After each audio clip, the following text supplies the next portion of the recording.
Avec lui, on va plonger dans les couloirs des hôpitaux et communiquer avec les blouses blanches. Transmettre, c'est d'ailleurs ce qui caractérise notre candidat.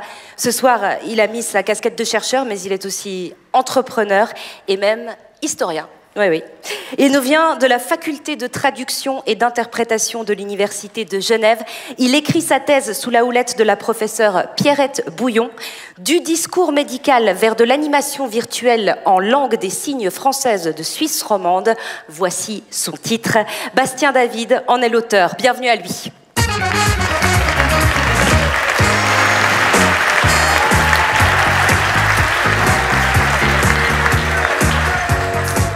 Est-ce qu'on est prêt?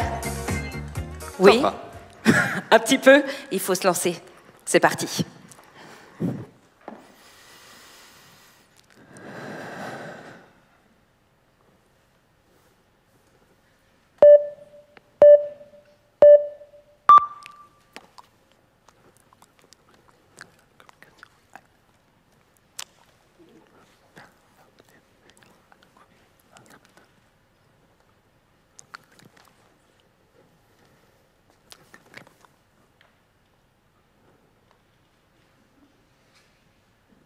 Vous n'avez pas compris ce que je viens de signer?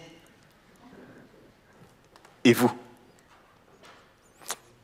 C'est exactement ce que vivent des milliers de personnes sourdes qui utilisent la langue des signes au quotidien. Maintenant, imaginez ce sentiment d'exclusion à l'hôpital, face à un médecin, au moment où une bonne communication est essentielle, voire vitale. Prenons le cas de Jean. Un soir, il se rend au restaurant. Le soir, il s'amuse avec quelques amis, il mange, il boit. Normal. Puis il rentre chez lui.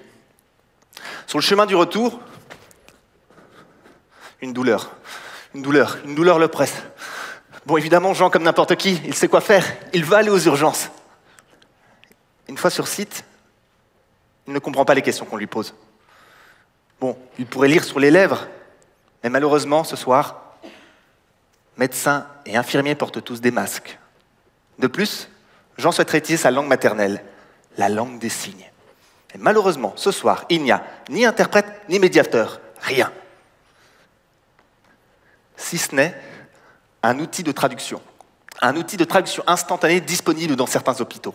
Dans le cas de ma thèse, il m'a été demandé de développer cet outil de traduction pour que le médecin puisse parler du français et être traduit en langue des signes de Suisse romande. Pour cela, je me suis intéressé à la traduction automatique et à l'animation virtuelle.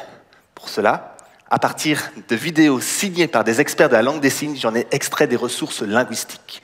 Je les ai analysées, j'en ai produit des règles de traduction synchronisées et je les ai placées dans un générateur capable de piloter un avatar. Cet avatar est capable de signer des milliers de phrases en un rien de temps. La ressource est placée dans l'outil de traduction instantanée. Grâce à mes études de terrain menées avec des personnes sourdes et des médecins, la prochaine fois que Jean se rendra aux urgences, qu'il n'y aura pas d'interprète, il aura la possibilité de pouvoir communiquer directement avec son médecin. Quand celui-ci rentrera dans la salle de consultation, il portera un micro, il parlera, et sur un écran apparaîtra l'avatar qui signera ses paroles. À ce moment-là, Jean pourra comprendre ce qu'on lui demande et réagir avec des pictogrammes ou de simples gestes. Grâce à cette solution, l'hôpital a une alternative en situation réelle. L'avatar devient ainsi l'allié du médecin, un compagnon virtuel pour des soins plus humains. Merci à tous et à toutes pour votre écoute.